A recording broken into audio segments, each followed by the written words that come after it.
பிரீத்தி கோபமாக செல்வதை பார்த்த சூர்யா, கோபத்தில் அவள் எதையும் செய்து விடுவாள் என்று நினைத்தவன் மேலும் எந்த தவறும் நடக்காமல் பார்த்து கொள்ள அவள் பின்னாலே சென்றான். சூர்யாவை எப்படியாவது காயப்படுத்த வேண்டும் என்ற நோக்கத்துடன் வந்த சந்தியாவிற்கு இது ஏமாற்றமாக இருந்தது. இந்த முறை எப்படியாவது சூர்யாவை அனைவர் முன்னிலும் அசிங்கப்படுத்தியே ஆக வேண்டும் என நினைத்தவள் அவர்களை பின்தொடர்ந்து சென்றாள். இந்த ப்ராஜெக்ட் ரவிக்குமார் சித்தப்பாவே நினைச்சாலும் பிரீத்தி கையில கொடுக்க முடியாது. அவரை விட பெரிய ஆள் ஒருத்தர் இருக்காரு. இந்த குடும்பத்துல அவர் சொல்றதுதான் சட்டம். அவரை மீறி ரவிக்குமார் சித்தப்பாவும் எதுவும் பண்ண மாட்டாரு என்று வில்லத்தனமாக கூறிய சந்தியாவை குழப்பத்துடன் பார்த்தான் சூர்யா. உனக்கு இன்னும் புரியலையா? இந்த குடும்பத்துல முத்து தாத்தா சொல்றதுதான் சட்டம். காலாகாலமா அப்படிதான் நடந்துட்டு இருக்கு. கொஞ்ச நாள் அவர் எதிலுமே கலந்துக்கல. கடைசியா நீ உன் கல்யாணத்துல பார்த்திருப்ப. இப்ப மறுபடியும் வந்துட்டாரு என்று உற்சாகத்துடன் சந்தியா சூர்யாவிடம் பேசினாள். ரவிக்குமார் ஒரு முடிவு எடுத்தால் யார் பேச்சையும் கேட்க மாட்டார். ஆனால் அவருடைய தந்தை கூறினால் மறுவார்த்தை பேசாமல் அதை அப்படியே செய்வார். அதனால் முத்து தாத்தாவை கடைசி ஆயுதமாக சசிகுமார் உபயோகப்படுத்தி அந்த ப்ராஜெக்டை சதீஷ் கைக்கு மாற்ற புதிய திட்டத்தை செயல்படுத்தினார். இந்த ப்ராஜெக்டை பிரீத்தி கையிலிருந்தும் வாங்க இவர்கள் எது வேண்டுமானாலும் செய்வார்கள் என்று சூர்யாவிற்கு தெரியும். ஆனால் முத்து தாத்தாவை இதில் கொண்டு வருவார்கள் என்று அவன் நினைத்து கூட பார்க்கவில்லை. மேலும் சந்தியா சூர்யாவை பார்த்து, பிரீத்தி லோகேஷோட 3 மணி நேரம் தனியா ஹோட்டல்ல பேசிட்டு இருந்தா, அது உனக்கு தெரியுமா என சீண்டினாள். சூர்யாவிடமிருந்து பிரீத்தியை பிரித்தால் அனைத்து காரியத்தையும் சுலபமாக நடத்திவிடலாம் என நினைத்த சந்தியா, இருந்தாலும் நீ ரொம்ப பாவம் சூர்யா. புருஷன் இருக்கும்போதே வேற ஒருத்தன் கூட நினைச்சு கூட பார்க்க முடியல. நீ எப்படித்தான் இதெல்லாம் தாங்கிக்கிறியோ என்று சந்தியா தன் முகத்தை பாவமாக வைத்துக் கொண்டு சூர்யாவிடம் பேசினாள். சூர்யா பிரீத்தியின் மீது கோபப்படுவான் என்று நினைத்து சந்தியா தப்பு கணக்கு போட்டு விட்டாள்.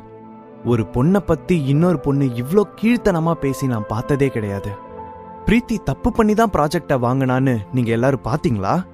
நீங்க எது வேணா நினைச்சிட்டு போங்க. ஆனா என் பிரீத்தியை நான் முழுசா நம்புறேன்.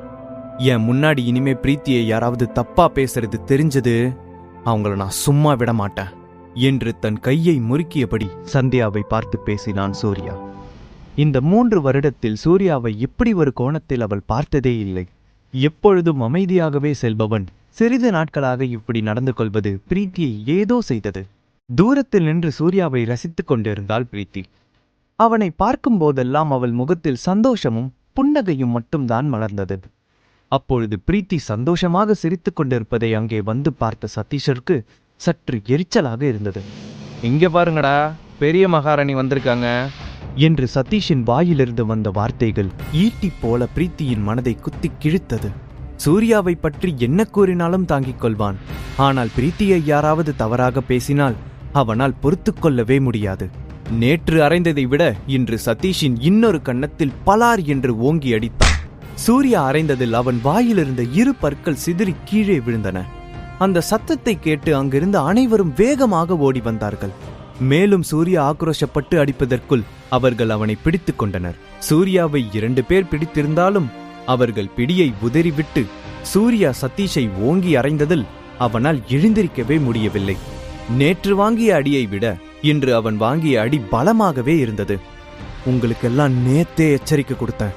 பிரீத்தியை யாராவது இழிவா பேசினாலோ, அவகிட்ட இருந்து இந்த ப்ராஜெக்டை பறிக்க யாராவது திட்டம் தீட்டினாலோ அவங்க யாரா இருந்தாலும் விட மாட்டேன்னு யாரும் மறந்துடாதீங்க என்று அனைவர் முன்னிலும் எச்சரிக்கை விடுத்தான் சூர்யா. பின் அது இந்த குடும்பத்தை சேர்ந்த முத்து தாத்தாவாகவே இருந்தாலும் அவர் பிரீத்திக்கு இந்த ப்ராஜெக்டை கொடுக்கலனா அவரையும் எதிர்த்து நிற்பேன் என்று சூர்யா எச்சரித்தான். அங்கிருந்த சூர்யா கோபமாக வெளியே செல்ல அவன் பின்னாலே பிரீத்தியும் சென்றாள். பின் மெதுவாக சூர்யாவின் கையை பிடிக்க முயன்றாள். ஆனால் சூர்யா அதை கவனிக்காமல் வேகமாக தன்னுடைய காரில் ஏறினான். இது பிரீத்திக்கு சற்று ஏமாற்றத்தை தந்தது. மீண்டும் முருங்கை மரத்தில் வேதாளம் ஏறியது போல காரில் அமர்ந்தவள் கோபத்தில் வேகமாக கார் கதவை மூடினாள். இப்பொழுது அவன் என்ன தவறு செய்தான் என்று புரியாமல் திருத்திருவென முழிக்க ஆரம்பித்தான். அன்று மாலை ஊட்டியில் இருக்கும் கோல்டு கிளப்பிற்கு சென்றான் சதீஷ். அந்த கிளப் ஊட்டியில் உள்ள மகேஸ்வரனுக்கு சொந்தமானது. கட்ட பஞ்சாயத்து, ரவுடிகள் என்று பெரும் கும்பலையே சேர்த்து வைத்திருந்தான். அப்பொழுது சட்டென்று அந்த கிளப்பின் கதவு திறக்க அதிலிருந்து 2 அழகிய பெண்கள் உள்ளே நுழைந்தனர். அவர்களுக்கு பின்னால் முகத்தில் பெரிய தழும்பும் பார்க்கவே வாட்டசாட்டமாக கரடுமுரடாக இருந்த ஒருவர் உள்ளே நுழைந்தார். அவரை பார்த்த சதீஷ் வேகமாக எழுந்து நின்றான். ஹலோ மகேஸ்வரன் சார், எப்படி இருக்கீங்க? என்ன ஞாபகம் இருக்கா? நான் தான் சதீஷ் என்று தன்னை மகேஸ்வரனிடம் அறிமுகம் செய்து கொண்டான் சதீஷ். சரி, நம்ம டீலுக்கு வருவோம். என்ன தேடி ஏன் இங்க வந்த? உனக்கு என்ன வேணும் என்று சதீஷை பார்த்து மகேஸ்வரன் கேட்டான். பிரீத்தி, அதான் உங்களுக்கே நல்லா தெரியுமே, எனக்கு கிடைக்க வேண்டிய அந்த ப்ராஜெக்டை பிரீத்தி தட்டி பறிச்சுட்டா. ஸோ இப்போ அவகிட்ட இருக்கிற அந்த ப்ராஜெக்ட் திரும்ப என்கிட்டயே வரணும் என்று சதீஷ் கூறினான். ஆர்எஸ்பி குரூப் டூரிசம் கோடிக்கணக்கில் ரெடி ஆகுதுன்னு கேள்விப்பட்டேன். இதை நான் உனக்கு பண்ணி கொடுத்தா நீ எனக்கு அதுல இருந்து 30% கமிஷனா கொடுக்கணும் என்று முகத்தை சீரியஸாக வைத்தபடி மகேஸ்வரன் கூறினான். ரொம்ப யோசிக்க வேணாம், நான் ஒன்னும் பேராசக்காரன் கிடையாது. 30% கமிஷன்லாம் வேணாம். இப்ப சொல்லு, நான் உனக்கு என்ன செய்யணும்? அந்த பிரீத்தியை போட்டு தள்ளணுமா என்று மகேஸ்வரனின் வார்த்தையை கேட்ட சதீஷ் சற்று அதிர்ச்சி அடைந்தான். இல்ல, அப்படியெல்லாம் எதுவும் பண்ணிடாதீங்க. அவளை மிரட்டி எப்படியாவது அந்த ப்ராஜெக்டை என்கிட்ட வாங்கி கொடுத்துருங்க, அது போதும் என்று சதீஷ் பதட்டத்துடன் கூறினான். சதீஷ் பதட்டமாக பேசியது மகேஸ்வரனுக்கு சிரிப்பாக இருந்தது. சரி, நான் இதுக்கு ஒரு பிளான் வச்சிருக்கேன். அப்படி நீ செஞ்சா இந்த ப்ராஜெக்ட் நிச்சயமா உன் கைக்கு வந்துடும். என் காசை நான் அதுக்கப்புறம் வாங்கிக்கிறேன் என்று தன்னுடைய பிளானை அவனுக்கு கூறினான். அதன்படி சதீஷ் பிரீத்திக்கு கால் செய்தான். போனை எடுத்த பிரீத்தி சதீஷின் குரலை கேட்டதும் பட்டென்று போனை கட் செய்தாள். பின் அவளுடைய மொபைலுக்கு ஒரு வீடியோவை அனுப்பி அதன் கீழ், இந்த வீடியோல இருக்கிறது சூர்யா தான். இப்போ நீ கோல்டன் கிளப்புக்கு 15 நிமிஷத்துல கிளம்பி வரலனா சூர்யாவை நீ பொணமா தான் பார்க்க முடியும் என்ற மெசேஜை சதீஷ் பிரீத்திக்கு அனுப்பினான். போனை ஓபன் செய்து அந்த வீடியோவை பார்த்த பிரீத்தி அதிர்ச்சியில் உறைந்து போனாள். அந்த வீடியோவில் சூர்யா நடந்து செல்வதைப் போலவும் பின்னாலிருந்து ஒரு லாரி அவனை ஏற்றிக் கொள்வதைப் போல நெருங்கி சென்று கொண்டே இருந்தது. இதை பார்த்தவள் பதற்றத்தில் சதீஷிற்கு கால் செய்து, சூர்யாவை ஒன்னும் பண்ணிராத, நான் இப்பவே கிளம்பி வரேன் என்று பிரீத்தி அவசரமாக கோல்டன் கிளப்புக்கு கிளம்பி சென்றாள். உள்ளே சென்றவள் அங்கு ஒரு ஓரத்தில் சோபாவில் ஜாலியாக அமர்ந்தபடி மது அருந்து கொண்டிருந்த சதீஷை நோக்கி சென்றாள். கோபப்படாமல் பொறுமையாக அவன் முன்னிருக்கும் சோபாவில் அமர்ந்து பேசலாம் என்று சதீஷ் கூறினான். இந்த ப்ராஜெக்ட்னால பின்னால எனக்கும் உனக்கும் எந்த பிரச்சனையும் வரக்கூடாது. இதுக்கு சம்மதம் கொடுத்தீனா உங்க 2 பேரையும் நான் விட்டுடுறேன் என சதீஷ் கூறினான். நாங்க நிம்மதியா இருந்தா அதுவே போதும், எது வேணாலும் செஞ்சுக்கோ, எங்களை விட்டுரு என்று பிரீத்தி கேட்க சிரித்துக்கொண்டே சரி என்ற ஒற்றை வார்த்தையில் முடித்தான். நமக்குள்ள பிரச்சனை வரக்கூடாதுன்னு காட்ட இந்த கூல்ட்ரிங்க்ஸை குடி என்று அவன் முன் வைத்திருந்த கூல்ட்ரிங்க்ஸை அவளுக்கு கொடுத்தான். அந்த கூல்ட்ரிங்க்ஸை குடித்த சில நிமிடங்களில் பிரீத்தி தடுமாற ஆரம்பித்தாள். டேய், நீ எல்லாம் மனுஷனா? இந்த கூல்ட்ரிங்க்ஸ்ல என்ன கலந்திருக்க? எனக்கு மட்டும் இப்ப ஏதாவது ஒன்னு ஆச்சுன்னா சூர்யா உன்னை சும்மா விடமாட்டாரு என்று தடுமாறிக்கொண்டே அவனை அடிக்க கையை ஓங்கினாள். அவள் அவனை அறைவதற்குள் அவன் அவளுடைய கன்னத்தில் ஓங்கி அறைந்தான். நீயும் உன் புருஷனும் மாத்தி மாத்தி அடிக்கிறதுக்கு நான் என்ன சொம்பையா என்று கூறிய சதீஷ் சோபாவில் அவளை தள்ளிவிட்டான். அப்பொழுது அந்த கிளப் கதவு படார் என்று திறக்கப்பட்டது. நிச்சயமாக சூர்யாவாக தான் இருக்கும் என்று நினைத்தவளுக்கு ஏமாற்றம்தான் மிஞ்சியது. அந்த கதவின் பின்னால் இருந்து வந்தவன் Maheswaran. She is all yours. நீ அவளை என்ன வேணாலும் பண்ணிக்க, எனக்கு அவ கஷ்டப்படுறதை விட சூர்யா கஷ்டப்படணும். இன்னைக்கு நடக்கிற அந்த விஷயத்துல அந்த ப்ராஜெக்ட் அவங்க நினைச்சு கூட பார்க்க கூடாது, அதான் ரொம்ப முக்கியம். ஒரே கல்ல 2 மாங்கா என்று சிரித்துக்கொண்டே சதீஷ் கிளம்ப தயாரானான். இனிமே என்ன மாப்பிள்ளனே கூப்பிடுங்க, நம்ம தான் சொந்தக்காரங்களாக போறோமே என்று மகேஸ்வரனின் முகம் சந்தோஷத்தில் மின்னியது. அசடு வழியும் அவன் முகத்தை பார்த்த சதீஷ் கஷ்டப்பட்டு தன்னுடைய உதட்டில் சிரிப்பை வரவழைத்துக் கொண்டு சிரித்தான். எல்லாம் நல்லபடியாக நடந்து முடிந்த பின்னர் எனக்கு தொடர்பு கொள் என்று கூறிவிட்டு அங்கிருந்து கிளம்பினான். அதே சமயம் சூர்யாவை வழிமறைத்த இருவர், நீதான் அந்த சூர்யாவா, பிரீத்தியோட புருஷனா என்று கேட்டனர். சிறிது நேரமாகவே சூர்யாவுக்கு ஏதோ தப்பாக நடப்பது போல தோன்றிக் கொண்டிருந்தது. பிரீத்தி வீட்டிலும் காணவில்லை, ஆபீஸிலும் இல்லை. அவள் எங்கு சென்றிருப்பாள் என்று சூர்யா யோசித்துக் கொண்டே இருந்தான். அப்பொழுது அடையாளம் தெரியாத நபர்கள் பிரீத்தியை பற்றி விசாரித்த போது மேலும் அவனுக்கு சந்தேகம் கூடியது. பிரீத்தி எங்க இருக்கா? நீங்க எல்லாம் யாரு? உங்களுக்கு என்ன வேணும் என்று சூர்யா அவர்களை பார்த்து மிரட்டினான். ஆனால் அவர்களோ சூர்யாவின் மிரட்டலுக்கு அஞ்சவில்லை.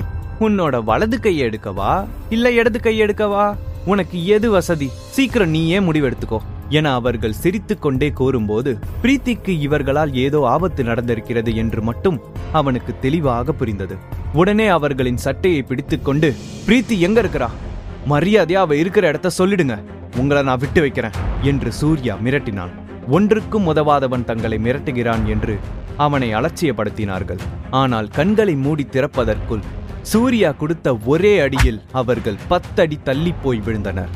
சூர்யா கொடுத்த அடியால் வலி தாங்க முடியாமல் கோல்டன் கிளப் என்று அவர்களுடைய பதிலை கூறுவதற்கு முன் சூர்யா அவசரமாக தன் மூச்சை பிடித்துக் கொண்டு கோல்டன் கிளப் இருக்கும் திசையை நோக்கி விரைந்து ஓடினான். கோபத்துடன் கோல்டன் கிளப்பை நோக்கி வந்த சூர்யாவை கிளப்பின் வெளியே காவல் காத்துக் கொண்டிருந்த 2 பேர் தடுத்து நிறுத்தினர். பிரீத்தி எங்க என்று சூர்யா கேட்டபொழுது அவன் கண்களில் கோபத் தீ தெரிந்தது. அவனை எதிர்த்து சண்டையிட அங்கிருந்த யாருக்கும் தெம்பில்லை. அதில் ஒருவன் மட்டும் தன் கையை உயர்த்தி மகேஸ்வரன் இருக்கும் அறைக்கு வழிகாட்டினான். உள்ளே பாதி மயக்கத்தில் இருந்த பிரீத்தியை மகேஸ்வரன் நெருங்கி வர, பிரீத்தி அரை மயக்கத்திலேயே அங்கிருந்த ஒயின் பாட்டிலை ஓங்கி அடித்ததால் அவன் நெற்றியில் ரத்தம் வழிய ஆரம்பித்தது. உன்கிட்ட நான் சாஃப்டா நடந்துக்கணும்னு பார்த்தேன். உன் உதவாக்கிற புருஷனை விட நான் உன்னை நல்லா பார்த்துப்பேன். என்ன புரிஞ்சுக்க மாட்டியே பிரீத்தி என்ற மகேஸ்வரன் பிரீத்தியை நெருங்க, பயத்தில் பின்னோக்கி நகர்ந்து கொண்டே சென்றவள் அங்கிருந்த சோபாவில் கால் இடறி விழுந்து முழுவதுமாக மயக்க நிலைக்கு சென்றாள். அப்பொழுது உள்ளே நுழைந்த சூர்யாவை பார்த்த மகேஸ்வரன், யாராது? சிவ பூஜையில கரடி பூந்த மாதிரி. ஓ, நீதானா அது? ஒன்னுத்துக்கு உதவாத பிரீத்தியோட புருஷன் என்று சூர்யாவை பார்த்து நக்கலாக பேசி சிரித்தான் மகேஸ்வரன். பிரீத்தி அந்த நிலையில் இருப்பதை பார்த்த சூர்யா வேகமாக மகேஸ்வரனை பார்த்து ஓடினான். அதற்குள் மகேஸ்வரன் தன் பின்னால் வைத்திருந்த கத்தியை எடுத்து சூர்யாவின் கழுத்தை கீறியதால் அவனுக்கு காயம் ஏற்பட்டது. இதுவே சூர்யா இடத்தில் வேறு ஒருவர் இருந்திருந்தால் நிச்சயமாக உயிரோடு இருந்திருக்க மாட்டார். கத்தியால் குத்தியும் அவனுக்கு ஒன்றுமே ஆகவில்லை என மகேஸ்வரன் மிரண்டு போய் கத்தியை கீழே தவறவிட்டான். ஒரு நிமிடம் எதையும் பேசாமல் பிரீத்தி பாதுகாப்பாக இருக்கிறாளா என்று பார்த்தான். மயக்க நிலையில் உள்ள பிரீத்தியை பார்த்தவன் வேகமாக மகேஸ்வரனை அறைந்தான். அடுத்து அவன் ஒரு வார்த்தை பேசுவதற்குள் சூர்யா விடாமல் அடித்ததால் அவன் எழுந்திருக்கவே முடியவில்லை. அடுத்து ஒரு அடி அடித்திருந்தால் கூட அவனுடைய உயிர் அவன் கையில் இருந்திருக்காது. அவனுடைய உடல் ஒரு கிழிந்த துணி போலானது. அப்பொழுது கதவின் வெளியே ஒரு குரலை கேட்ட மகேஸ்வரன் மெதுவாக சிரிக்க ஆரம்பித்தான். உசுறு உன் கையில இருக்கணும்னா அப்படியே எஸ்கேப் ஆயிடு என்று அந்த வழியிலும் மகேஸ்வரன் சிரித்துக்கொண்டே சூர்யாவை பார்த்து பேசினான். அதை கேட்டு சூர்யாவின் பிடி மெதுவாக தளர்ந்தது. அவர்கள் முன்னே 6 அடி உயரத்தில் ஒருவன் வந்து நிற்க, அவர் பின்னால் மேலும் 15 பேர் நின்று கொண்டிருந்தனர். சூர்யாவின் கவனம் இப்பொழுது அந்த 6 அடி மனிதன் மீதுதான் இருந்தது. அதை கவனித்த மகேஸ்வரன் சூர்யாவை தள்ளிவிட்டு தட்டு தடுமாறி அவர் பின்னால் போய் ஒளிந்து கொண்டான். பிரதீப் என்று அழைக்கப்படும் இவர் பெரிய பெரிய புள்ளிகளுக்கு பாடிகார்டாக இருந்தவர். இவரை எதிர்த்து சண்டையிட்ட யாருமே உயிரோடு சென்றதாக சரித்திரமே இல்லை. சூர்யாவின் கதை சற்று நேரத்தில் முடிந்துவிடும் என நினைத்து திமிராக நின்று கொண்டிருந்த மகேஸ்வரனுக்கு பிரதீப் அடுத்து சொன்ன ஒரு வார்த்தை தலையில் இடி விழுந்தது போல இருந்தது. ஹலோ சார், உங்களுக்கு கோல்டன் கிளப்ல என்ன வேணும்னு தெரிஞ்சுக்கலாமா என்று பணிவுடன் பிரதீப் பேசுவதை பார்த்த மகேஸ்வரனுக்கு ஆச்சரியமாக இருந்தது. மயக்க நிலையில் ஒரு பெண் அங்கு இருப்பதை பார்த்தவர் மேலும் குழப்பத்துடன் மகேஸ்வரனை பார்த்தார். அவருக்கு இங்கு நடந்த முழு கதையும் தெரியாது. யாரோ ஒருவர் கோல்டன் கிளப்பை உடைத்து மகேஸ்வரனை அடித்தது மட்டுமே அவருக்கு தெரியும். ஆனால் இப்பொழுது அவருக்கு தெளிவாக புரிந்தது, மகேஸ்வரன் சூர்யாவிற்கு ஏதோ பெரிய தவறு செய்துள்ளான் என்று. இவ என்னோட ஆளு என்று மகேஸ்வரன் கூறி முடிப்பதற்குள் அவனுடைய 5 பற்கள் காற்றில் பறந்தன. என்ன தைரியம் இருந்தா அவளை உன்னோட ஆள்னு சொல்லுவ என்று சூர்யா தன் கைகளை முறுக்கிக் கொண்டு அவன் முன் வந்து நின்றான். இது எல்லாம் பார்த்து கொண்டிருந்த பிரதீப் தன்னுடைய கைகளை முறுக்கிக் கொண்டு அமைதியாகவே வேடிக்கை பார்த்து கொண்டிருந்தார். ஒரு நிமிடம் கண்களை மூடிக்கொண்டு பெருமூச்சு விட்டார். தம்பி, இப்போ நான் உனக்கு என்ன பண்ணணும்? என்ன பண்ணா மகேஸ்வரனை விடுவ என்று அழுத்தமாகவும் அமைதியாகவும் கேட்டார் பிரதீப். மகேஸ்வரனுக்கு இப்பொழுது சதீஷை நினைத்து கோபமாக வந்தது. பிரதீப் இப்படி யாரிடமும் அமைதியாக சென்றதில்லை. சூர்யாவை பார்த்து அமைதியாக பேசுகிறார் என்றால் கண்டிப்பாக இவன் பெரியாளாக தான் இருக்க வேண்டும். அவனுடன் சுமூகமாக செல்வதே சரி என்று நினைத்து சூர்யாவின் முன் தலைகுனிந்து நின்றான். சூர்யாவிற்கு பிரதீப்பின் நிதானமான பேச்சும் சூழ்நிலைக்கு ஏற்றாற்போல் முடிவெடுக்கும் திறமையும் அவனுக்கு மிகவும் பிடித்துவிட்டது. இதை நான் உங்ககிட்ட இருந்து எதிர்பார்க்கவே இல்லை. எப்பயாவது இந்த வேலை உங்களுக்கு பிடிக்கலன்னு தோணுச்சுன்னா கண்டிப்பா நீங்க என்னை தேடி வரலாம் என்று சூர்யா பிரதீப்பை பார்த்து கூறினான். சூர்யா கேட்ட இந்த கேள்விக்கு பிரதீப்பிடமிருந்து எந்த பதிலும் இல்லை. அதற்கு அமைதியாகவே இருந்தான். ஆனால் சூர்யா அதை கண்டு கொள்ளவில்லை. இவரை போன்ற ஆட்களின் மனதை எளிதாக பிடிக்க முடியாது என்று சூர்யாவுக்கு நன்றாக தெரியும். அப்புறம் இன்னொன்னு, இங்க நடந்தது 4 சவுத்துக்குள்ளதான் இருக்கணும். அதை மீறி வெளியே தெரிஞ்சது என்று சூர்யா அங்கிருந்த அனைவரையும் பார்த்து லேசாக சிரித்தான். பின் சோபாவில் நடந்தது எதுவும் தெரியாமல் மயக்க நிலையில் இருந்த பிரீத்தியை மெதுவாக தூக்கி கொண்டு அந்த அறையை விட்டு வெளியே சென்றான். அந்த அறையை சுற்றி இருந்த அனைவரும் சூர்யா செல்வதற்காக வழிவிட்டு நின்றனர். அவன் மூச்சு காற்று கூட படாத தூரம் பயத்தில் தள்ளியே நின்றனர். சூர்யாவும் பிரதீப்பும் பேசிக்கொண்டது 10 நிமிடம்தான். ஆனால் அந்த 10 நிமிடத்தில் பிரதீப் சூர்யாவை பற்றி பெரிய அளவில் பேசியது மகேஸ்வரனுக்கு சற்று ஆச்சரியமாகவே இருந்தது. மகேஸ்வரன் இனிமேல் சூர்யா பக்கம் தலை வைத்து படுக்கவே கூடாது என்று முடிவெடுத்தான்.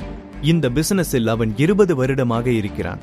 சூர்யா தன் கையை வெட்டிவிட்டான் என்ற விஷயம் வெளியில் தெரிந்தால் அவன் கட்டி வைத்திருந்த சாம்ராஜ்யம் மொத்தமாக சரிந்துவிடும் என்று நினைத்து இதை மூடி மறைக்க முடிவெடுத்தான். சூர்யா பிரீத்தியை தூக்கிக் கொண்டு அங்கிருந்த ஒரு சிறு கிளினிக்கை நோக்கி விரைந்து சென்றான்.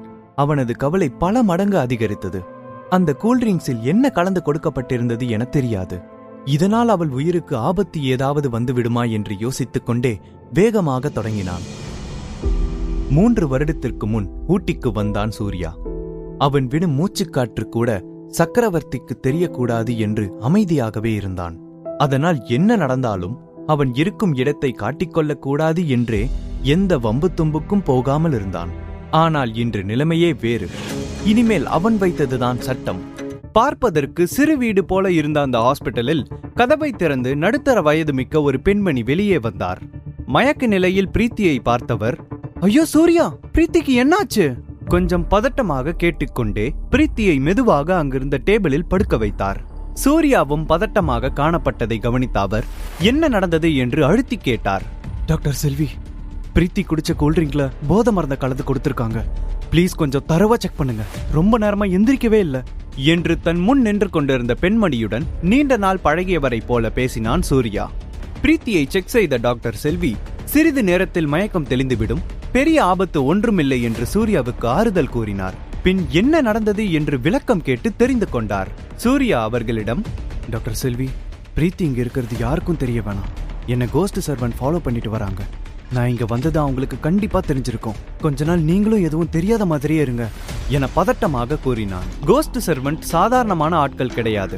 அவர்களுடைய முதலாளிகளுக்கு விசுவாசமாக இருப்பவர்கள். தன் சொந்த மகனாக இருந்தாலும் தன் முதலாளி சொன்னால் எந்த ஒரு கேள்வியும் கேட்காமல் கொன்று விடுவார்கள். அப்பேற்பட்ட கோஸ்ட் சர்வன்ட் சூர்யாவை ஏன் கண்காணிக்கிறார் என்ற ஒரு கேள்வி டாக்டர் செல்விக்கும் தோன்றியது. அவர்கள் பேசிக் கொண்டிருக்கும் பொழுதே பிரீத்தி மயக்கம் தெளிந்து எழுந்தாள். மயக்கத்திலிருந்து எழுந்தவள் பயந்து போய் கத்த ஆரம்பித்தாள். சூர்யா பதறி போய் அவள் முன் அமர்ந்து, பிரீத்தி, பயப்படாத, உனக்கு ஒண்ணுமே இல்ல, நான் இருக்கேன், எல்லாம் சரியாயிடுச்சு என்று அவளை கட்டிக்கொண்டு ஆறுதல் கூறினான். அவள் எப்படி அங்கிருந்து தப்பித்தாள் என்று குழப்பமாகவே சூர்யாவை பார்த்தாள். அந்த பார்வையின் அர்த்தத்தை புரிந்து கொண்ட சூர்யா, சரியான நேரத்தில் போலீஸ் வந்து காப்பாற்றி விட்டார்கள் என்று அவளிடம் சமாளித்தான்.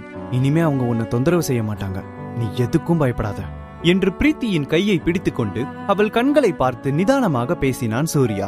அப்பொழுது பிரீத்தியின் செல்போனிற்கு அவன் அம்மா வனிதாவிடமிருந்து கால் வந்தது. காலை அட்டன் செய்த பிரீத்தி ஹலோ என்று சொல்லி முடிப்பதற்குள், பிரீத்தி, நீ எங்க இருக்க? காலையிலேயே வீட்டுக்கு வருவேன்னு நினைச்சேன். மதியத்துக்கு மேல ஆயிடுச்சு, நீ இன்னும் வீட்டுக்கு வரல. என்னாச்சு உனக்கு? இங்க நிலைமையே தலை கீழே மாறிட்டு இருக்கு. உன் அப்பாவை பிசினஸ் விஷயமா ஃபாரினுக்கு காலையிலேயே அவசர அவசரமா உன் தாத்தா கிளம்பி போக சொல்லிட்டாரு என்று வனிதா பதட்டமாக கூறினார். அவர் பேசியதை கேட்ட பிரீத்தி குழப்பத்துடன் சூர்யாவை பார்த்தாள். சூர்யாவிற்கும் எதுவும் புரியவில்லை. தன்னிடம் கூட சொல்லாமல் அவர் ஃபாரின் ட்ரிப்புக்கு ஏன் சென்றார் என்று சூர்யாவிற்கு சிறிது குழப்பமாகவே இருந்தது. இதை முத்து தாத்தாவிடமே சென்று கேட்டுவிடலாம் என்று நினைத்து இருவரும் அங்கிருந்து கிளம்பினர். அதே சமயம் சதீஷ் தன்னுடைய ஆபீஸில் குட்டி போட்ட பூனையை போல நடந்து கொண்டே இருந்தான். நீண்ட நேரமாகியும் மகேஸ்வரனிடமிருந்து எந்த தகவலும் வரவில்லை. கோல்டன் கிளப்பில் என்ன நடந்தது என்று தெரியாமல் அவனுடைய மண்டை வெடித்து விடும் போல இருந்தது. பதட்டத்தில் கைகளை பிசைந்து கொண்டிருந்தான். சதீஷின் பிளான் படி இந்நேரம் அவனுடைய கைக்கு வீடியோ வந்திருக்க வேண்டும். ஆனால் தாமதமாகிக் கொண்டே இருப்பது அவனுக்கு சந்தேகத்தை ஏற்படுத்தியது. இனிமேலும் பொறுமையாக இருக்க முடியாது, என்ன நடந்தது என்று தெரிந்து கொள்ள வேண்டும் என்ற ஆர்வத்தில் மகேஸ்வரனுக்கு கால் செய்தான். ஹாஸ்பிட்டலில் மகேஸ்வரனின் வெட்டப்பட்ட கைகள் ஆபரேஷன் செய்து ஒன்றாக சேர்க்கப்பட்டன. ஒன்றாக சேர்க்கப்பட்டாலும் இனிமேல் அந்த கையை அவனால் பெரிதளவு உபயோகப்படுத்த முடியாது. அப்பொழுது சதீஷிடமிருந்து மகேஸ்வரனுக்கு கால் வந்தது. என்ன சார், செம்ம என்ஜாய்மெண்டா என்று சதீஷ் சிரித்துக் கொண்டே கேட்டான். அவன் குரலை கேட்ட மகேஸ்வரனுக்கு சதீஷை 2 துண்டாக வெட்டிவிட வேண்டும் போல இருந்தது.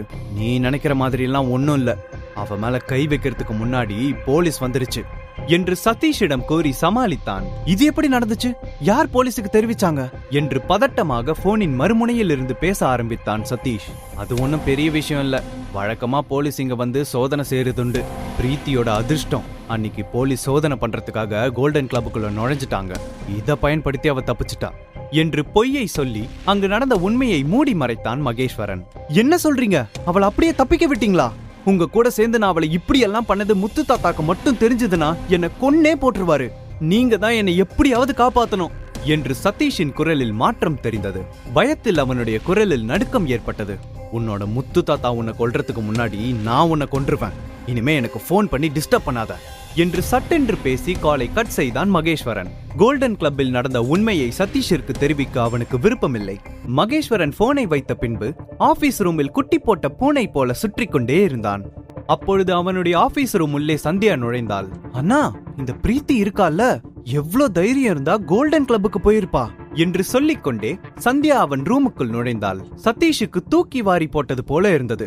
அதற்குள் இந்த விஷயம் அனைவருக்கும் தெரிந்து விட்டதா என்ற பயத்தில் லேசாக அவனுடைய அடிவயிறு கலக்க ஆரம்பித்தது. இப்படியும் ஒருத்தி இருப்பான்னு எனக்கு சுத்தமா தெரியாது. நேத்திக்கு ப்ராஜெக்ட்காக தப்பு பண்ணா, இன்னைக்கு அவ பழைய லவ்வரை பார்க்க போயிருக்கா என்று கோபமாக கூறினாள். இன்னும் பிரீத்தி என்னதான் நினைச்சிட்டு இருக்கான்னு சுத்தமா புரியல.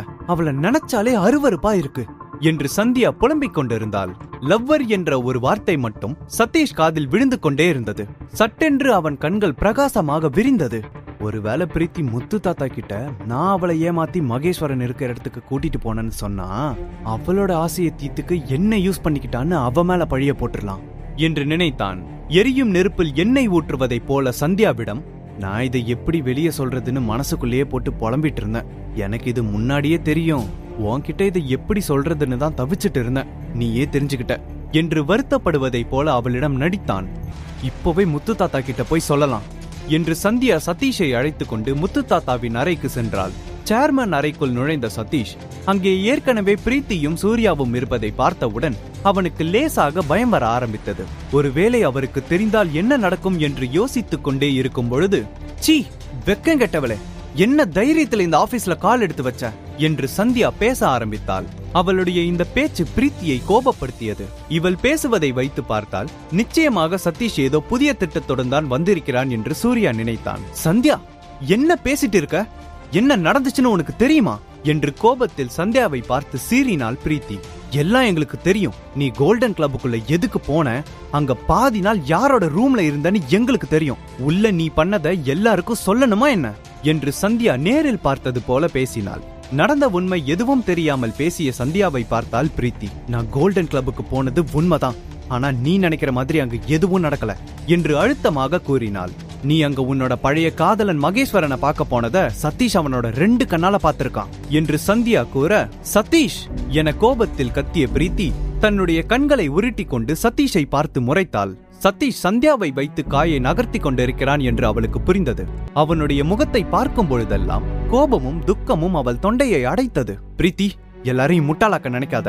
இதுக்கு முன்னாடி ப்ராஜெக்ட்காக லோகேஷ், இப்போ சதீஷ் கிட்ட இருந்து அந்த ப்ராஜெக்ட வாங்கறதுக்காக மகேஸ்வரன். நம்ம குடும்பத்துல நீ இருக்கிறதுக்கு தகுதியே இல்ல. உன்னை பார்த்தாலே அருவருப்பா இருக்கு. பணத்துக்காக நீ யார் கூட வேணாலும் என்று சந்தியா தன்னுடைய வார்த்தையை முடிக்கும் முன்பே அவள் கன்னத்தில் சூர்யா பலார் என்று அறைந்தான். மரியாதையா பேசி பழகு என்று எந்த ஒரு உணர்ச்சியும் இல்லாமல் சூர்யா அவளை பார்த்து கூறினான். இவளோட ஆட்டத்துக்கு இன்னிக்கே முடிவு கட்டணும், எல்லாம் மீறி போயிட்டு இருக்கா என்று நினைத்தான் சூர்யா. சூர்யா கன்னத்தில் அறைந்ததும் சந்தியா தன்னுடைய டிராமாவை ஆரம்பித்து விட்டாள். பாத்தீங்களா தாத்தா, உங்க கண்ணு முன்னாடியே இவன் அரைஞ்சிட்டான் என்று அழுது நடிக்க தொடங்கினாள். இதையெல்லாம் கேட்டுக்கொண்டிருந்த முத்து தாத்தா, போதும் நிறுத்துங்க என்று அங்கிருந்த டேபிளை தன்னுடைய 2 கையால் ஓங்கி அடித்தார். அந்த சத்தத்தை கேட்டு அனைவரும் அமைதியானார்கள். இதுல யார் போய் சொல்றான்னு எனக்கு இப்பவே தெரியணும், சதீஷா பிரீத்தியா என்று உரத்த குரலில் கேட்டார் முத்து தாத்தா. பின் பிரீத்தியை பார்த்தவர், சூர்யாவை கொல்ல போறேன்னு சொல்லி உன்னை கோல்டன் கிளப்புக்கு வர வச்சு உன் கூல்ட்ரிங்க்ஸ்ல போதை மருந்த கலந்து மகேஸ்வரன் கூட தப்பா நடக்கிற மாதிரி வீடியோ எடுக்க சொன்னது சதீஷ் தான்னு நீ எப்படி சொல்ற? அதுக்கு ஆதாரம் இருக்கா என்று முத்து தாத்தாவின் கேள்வி சதீஷுக்கு சாதகமாக இருப்பது போலவே இருந்தது.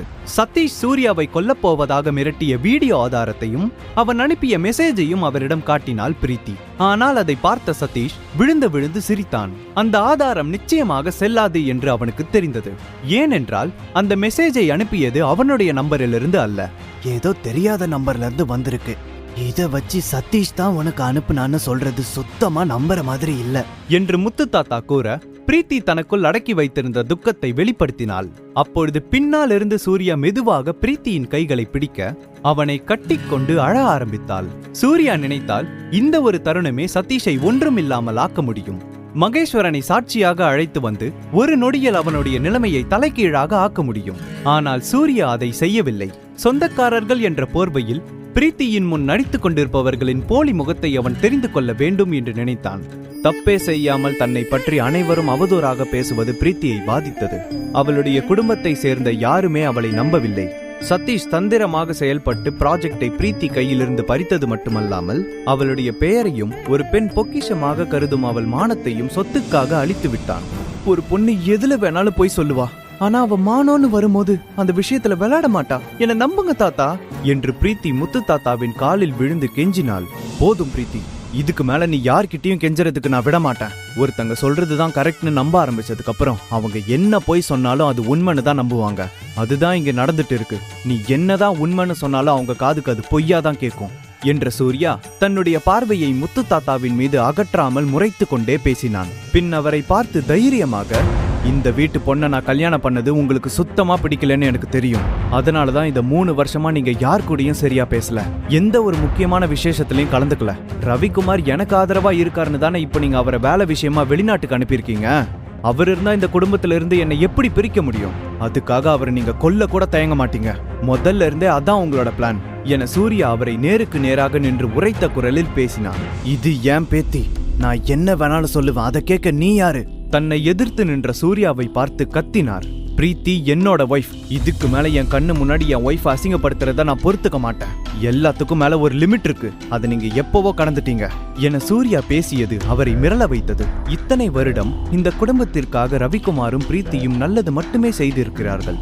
ஆனால் சொந்தங்கள் என்ற போர்வையில் இவர்களுடைய கீழ்த்தனமான புத்தி இப்பொழுதுதான் அவளுக்கு புரிந்தது. சூர்யா மட்டும் இப்பொழுது இங்கு இல்லை என்றால் என்னுடைய நிலைமை என்ன ஆகியிருக்கும் என்று நினைத்து கண் கலங்க ஆரம்பித்தாள் பிரீத்தி. பிரீத்தியை கஷ்டப்படுத்தி இந்த நிலைமையில அவளை கொண்டு வந்து விட்ட யாரையும் நான் சும்மா விட மாட்டேன், அது நீங்களா இருந்தாலும் என்று சூர்யா மிரட்ட, அடுத்த நொடியே முத்து தாத்தா என்னையே மிரட்டும் அளவிற்கு உனக்கு தைரியம் வந்து விட்டதா என கேட்டார். நான் மிரட்டுறேன்னு நீங்க நினைச்சா நான் மிரட்டுறதாவே இருக்கட்டும் என்று பிரீத்தியின் கையை பிடித்து கொண்டு அங்கிருந்து கிளம்பினான். ரூமின் கதவை திறக்க முயன்ற சூர்யாவையும் பிரீத்தியையும், இனிமேல் இந்த ஆபீஸுக்குள் நுழையக்கூடாது, இந்த ஆபீஸிற்கும் உனக்கும் இனிமேல் எந்த சம்பந்தமும் இல்லை என்று முத்து தாத்தா அதட்டலான குரலில் கூறினார். அதை கேட்டு ஒரு நிமிடம் நின்ற சூர்யா லேசாக சிரித்துக்கொண்டே படார் என்று ரூமின் கதவை சாத்திவிட்டு சென்றான். பிரீத்திக்கு இது பெரும் அதிர்ச்சியாக இருந்தது. அவ்விருவரும் வீட்டிற்கு வந்து சேர்ந்தனர். வீட்டின் கதவை திறந்த அடுத்த நொடியே எதிரே இருந்த சோஃபாவில் வனிதா அமர்ந்திருப்பதை பார்த்தார்கள். அவ்விருவரின் வருகைக்காக நெடுநேரமாக காத்திருந்தாள். நில்லுங்க, 2 பேரும் என்ன காரியம் பண்ணிட்டு வந்திருக்கீங்க என்று அதட்டினார் வனிதா. ரவிக்குமார் இல்லாத நேரத்துல இப்படி சின்ன பிள்ளைத்தனமா நீங்க நடந்துக்கிறது மேலும் நமக்கு தான் ஆபத்து. ரவிக்குமார் வர வரைக்கும் பொறுமையா இருந்து ஏதாவது செஞ்சு இந்த கம்பெனியை நம்ம கையில வச்சிருக்கணும். ஆனா இப்போ இப்படி ஆயிடுச்சு என்று ஆதங்கத்தில் கத்தினார். இப்பவே போய் நீ பண்ணது தப்புன்னு சொல்லி தாத்தா கால்ல விழுந்து மன்னிப்பு கேளு என்று பிரீத்தியிடம் கெஞ்சினார். யார்கிட்ட மன்னிப்பு கேட்கணும்? பிரீத்தியை யார் காலையும் விழவிட மாட்டேன், அவர்தான் பிரீத்தி கிட்ட மன்னிப்பு கேட்கணும் என்று சூர்யா வனிதாவிடம் கூறினான். உங்களுக்கு இன்னும் நம்பிக்கை இல்ல தானே? கண்டிப்பா அவரே வந்து பிரீத்தி கிட்ட மன்னிப்பு கேட்பாரு, இது நடக்கும் என்று சொன்னவுடன் சூர்யா நேராக தன்னுடைய அறையை நோக்கி சென்றான். நில்லு, அது எப்படி நடக்கும்னு சொல்லிட்டு போ. வனிதா விளக்கம் கேட்டு சூர்யாவின் பின்னால் ஓடினார். ஆனால் எதையும் கூறாமல் சூர்யா தன் அறையை சட்டென்று மூடிவிட்டான். எங்கிருந்து அவனுக்கு இவ்வளவு தைரியம் வந்தது என்று வனிதா ஒரு நிமிடம் திகைத்து போய் நின்றாள். சூர்யா இப்படி கூறியது பிரீத்தியை யோசிக்க வைத்தது. முத்து தாத்தா தன்னிடம் வந்து மன்னிப்பு கேட்பது 1% கூட நடக்காது என்றாலும் சூர்யா கூறியதால் இது நடந்து விடுமோ என்று அவளுக்கே தோன்ற ஆரம்பித்தது. கோபமாக அறைக்கு சென்ற சூர்யா பெட்டில் படுத்துக்கொண்டே ரவிக்குமார் தன்னிடம் சொன்னதை யோசித்துக் கொண்டிருந்தான். அவர் இல்லாத பொழுது வீட்டையும் குடும்பத்தையும் எந்த ஒரு பிரச்சனையும் இல்லாமல் பார்த்துக் கொள்ள வேண்டியது சூர்யாவின் பொறுப்பாக இருந்தது. இதைதான் ரவிக்குமாரும் விரும்பினார். ஆனால் இப்பொழுது நிலைமை தலைகீழாக மாறியுள்ளது. இது ரவிக்குமாருக்கு தெரிந்தால் நிச்சயம் வருத்தப்படுவார் என வேதனைப்பட்டான். அவசரமாக தன்னுடைய செல்போனை எடுத்து அட்வொகேட் வாசுதேவனுக்கு கால் செய்தான். நீண்ட நேரம் எதையோ பேசியவன் பின் கடைசியாக, நான் சொன்ன மாதிரி அந்த பிளானை ஒர்க் அவுட் பண்ணிடுங்க என்று கூறிவிட்டு கோபமாக காலை கட் செய்தான். அடுத்த நாள் காலை ஆபீஸுக்கு வந்த சதீஷின் முகம் பொலிவுடன் காணப்பட்டது. ஆர்எஸ்பி குரூப் ப்ராஜெக்ட் கைக்கு வந்தது மட்டுமல்லாமல் ரவிக்குமாரின் கம்பெனி நிர்வாகமே அவன் கைக்கு மாறியதை நினைத்து சந்தோஷத்தில் தலைக்கால் புரியாமல் சுற்றி கொண்டிருந்தான். அப்பொழுது சசிகுமாரின் குரல் ரூமின் வெளியே கேட்க சந்தோஷமாக அவரை ரூம் உள்ளே வர சொன்னான். என்னப்பா நீங்க போய் உள்ள வரதுக்கெல்லாம் பெர்மிஷன் கேக்குறீங்க? அதற்கு பெருமையாக சசிகுமார், இந்த கம்பெனியோட முதலாளியே நீதான்னு இருக்கும்போது கண்டிப்பா பெர்மிஷன் கேட்டு தானப்பா உள்ள வர முடியும் என்று கூறி சிரித்தார். பின் அவர் கையில் ஆர்எஸ்பி குரூப் என்று போடப்பட்டிருந்த ஃபைலை பார்த்தான். என்ன விஷயம், எதற்காக இந்த ஃபைலுடன் சுற்றுகிறார் என்ற சந்தோஷத்தில் அவரை பார்த்து கேட்டான் சதீஷ். நம்ம இப்ப அவசரமா ஆர்எஸ்பி குரூப் டூரிசம் ஆபீஸுக்கு போகணும், லோகேஷை பார்த்து பேசிட்டு வருவோம், என்னோட வா என்று சதீஷை அழைத்தார். ஆபீஸ்ல அத்தனை பேர் இருக்கும்போது நான் ஏன் அவனை பார்க்க வரணும், வேற யாரையாவது அனுப்பிவிடுங்க என்று சதீஷ் கூறினான். ஏற்கனவே ஆர்எஸ்பி குரூப் டூரிசம் ஆபீஸில் சதீஷுக்கும் லோகேஷிற்கும் நடந்த சம்பவங்கள் அவன் கண் முன்னே வந்து போனது. என்ன பேசுற, ப்ராஜெக்ட் நம்ம கைக்கு வந்துட்டா போதுமா?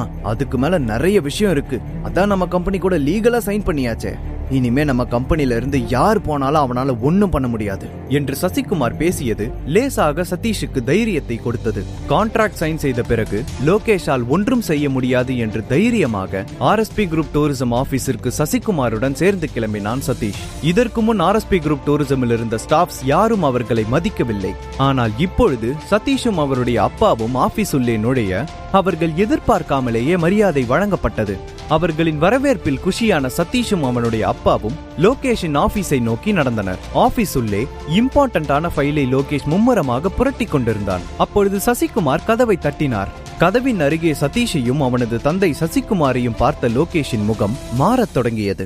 யார் உங்களை உள்ள விட்டது என்று கோபத்தில் கத்த ஆரம்பித்தான். எந்த அளவுக்கு சந்தோஷமாக உள்ளே வந்தார்களோ அந்த அளவுக்கு அவர்களின் முகம் வாடி போனது. கொஞ்ச நாளைக்கு முன்னாடி தான் நீங்க எங்க கம்பெனியோட ப்ராஜெக்ட் அக்ரிமெண்ட்ல சைன் போட்டீங்க என்று சசிகுமார் மெதுவாக கூறினார். நீங்க சைன் பண்ணீங்களா? நான் அக்ரிமெண்ட் சைன் பண்ணது மிஸ் பிரீத்தி கூட தான், உங்க கூட கிடையாது. So get out. ப்ராஜெக்ட் பத்தி எது பேசணும்னு நினைச்சாலும் நான் பிரீத்தி கூட பேசிக்கிறேன் என்று லோகேஷ் பேசியதை கேட்ட சசிகுமார் பிரீத்தியை கம்பெனியிலிருந்து துரத்திவிட்ட கதையை எப்படி கூறுவது என்று தெரியாமல், அவள் பிஸியாக இருக்கிறாள், அவளால் இதை கவனித்துக் கொள்ள இப்பொழுது முடியாது என்று சொல்லி சமாளித்தான். லோகேஷும் அதற்கு சலித்தவன் இல்லை என்பது போல், பிரீத்தி எப்ப வராங்களோ அப்ப இந்த ப்ராஜெக்ட பத்தி பேசிக்கிறோம், அது வரை இந்த ப்ராஜெக்ட் ஹோல்டில் இருக்கட்டும் என்று கூறினான். லோகேஷ், இது ரொம்ப தப்பு. நாங்க அக்ரிமெண்ட் போட்டிருக்கோம். உங்க பர்சனல் ரீசனுக்காக இந்த ப்ராஜெக்டை தள்ளி வைக்க முடியாது என்று சசிகுமார் மனதில் தோன்றியதை பேச ஆரம்பித்தார்.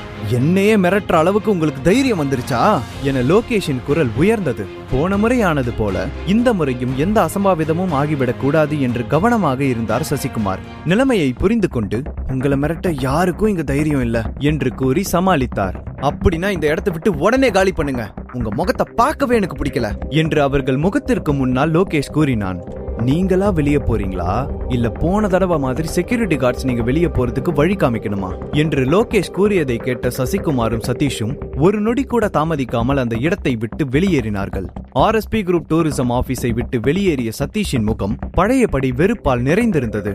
இந்த லோகேஷ் ஆர்எஸ்பி குரூப்ல வேலை செய்யற ஒரு சாதாரண ஆள் தான், இவனுக்கு எங்கிருந்து இவ்ளோ தைரியம் வந்துச்சு?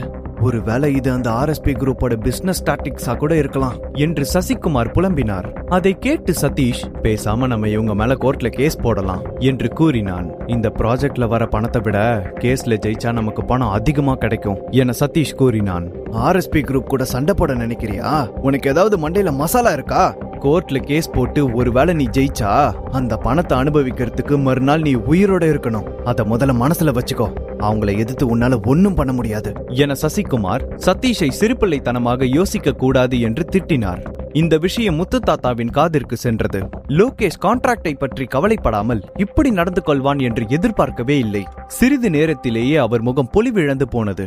ஒரு பக்கம் சதீஷ் புலம்பிக் கொண்டே இருந்தாலும் இன்னொரு பக்கம் சசிகுமார் அடுத்து என்ன செய்யலாம் என்று முத்து தாத்தாவிடம் பேசிக் கொண்டிருந்தார். ஆனால் இதையெல்லாம் கவனிக்காமல் கண்களை மூடிக்கொண்டு யோசிக்க ஆரம்பித்தார்.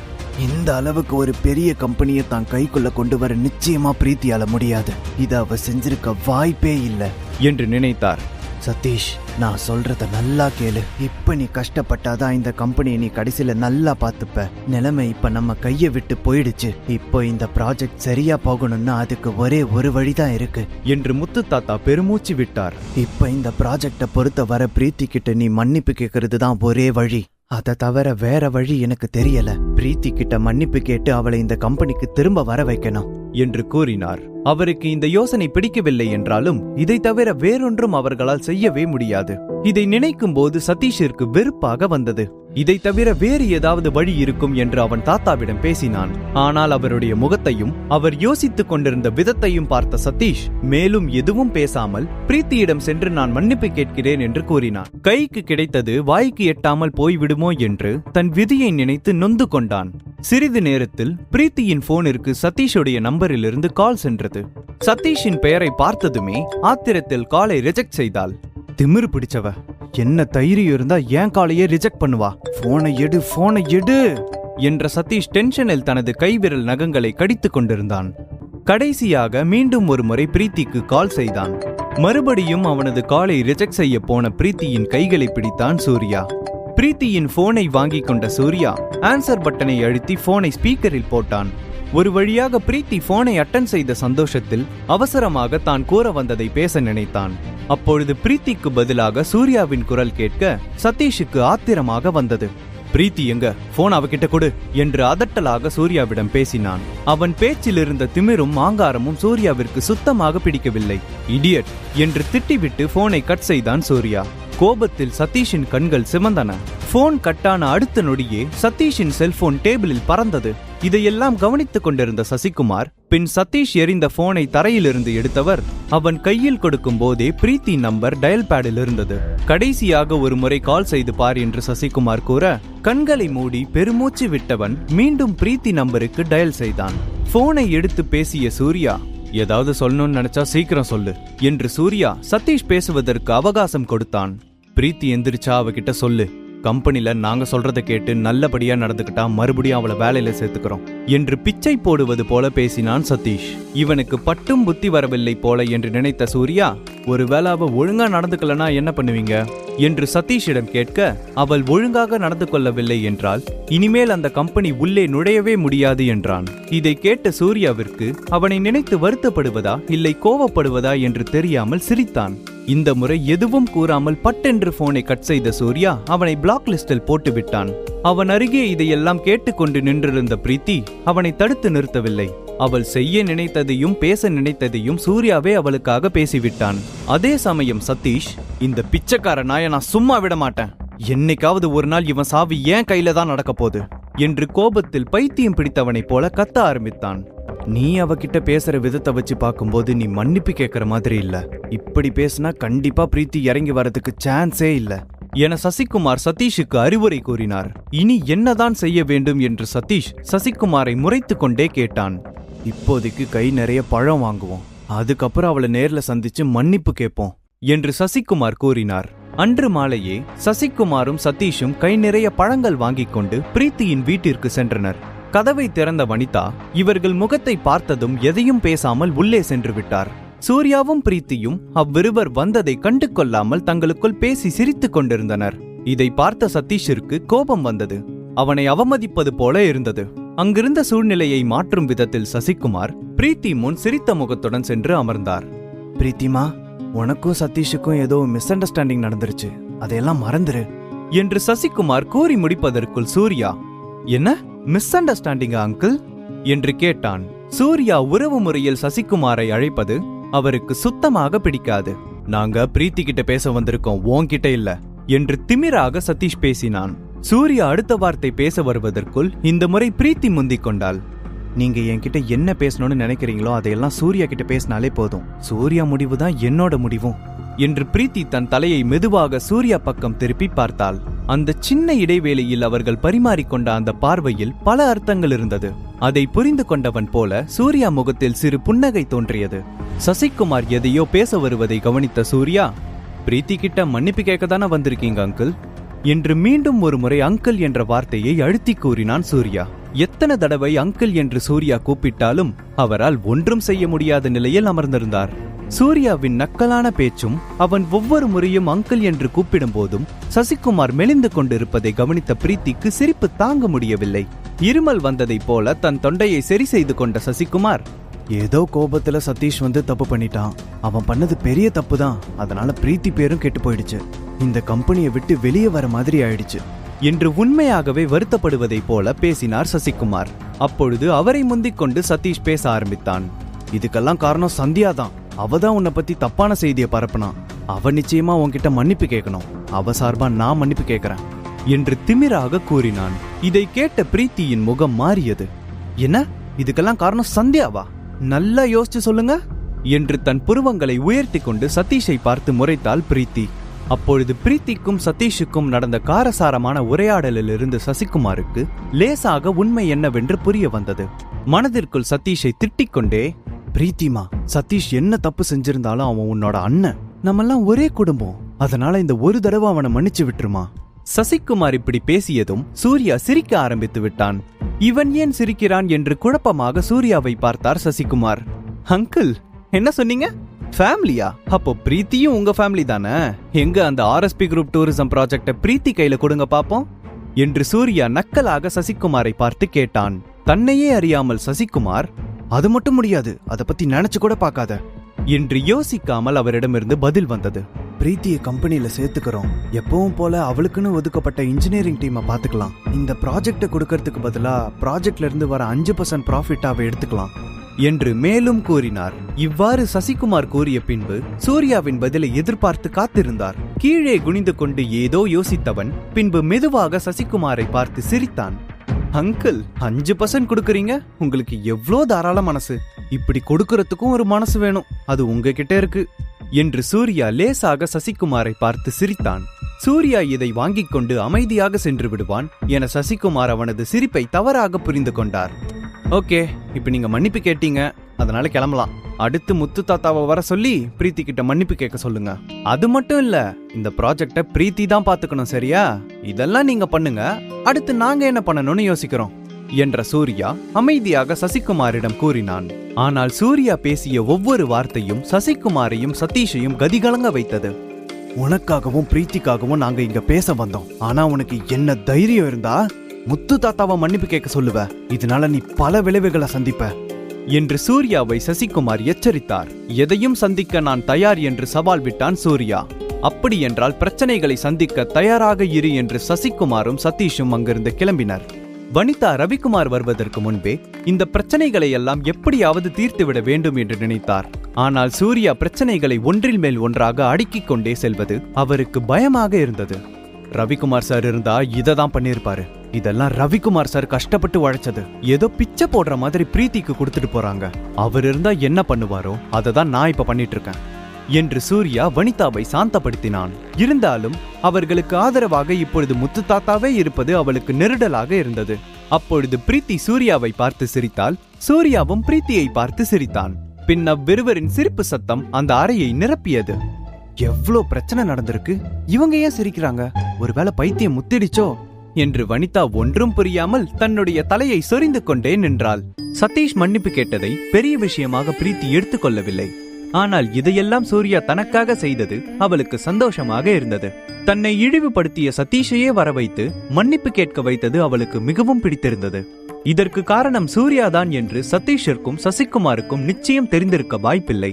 சூர்யாதான் இதையெல்லாம் தனக்காக செய்து கொண்டிருக்கிறான் என்று பிரீத்திக்கு சொல்லாமலே தெரிந்தது.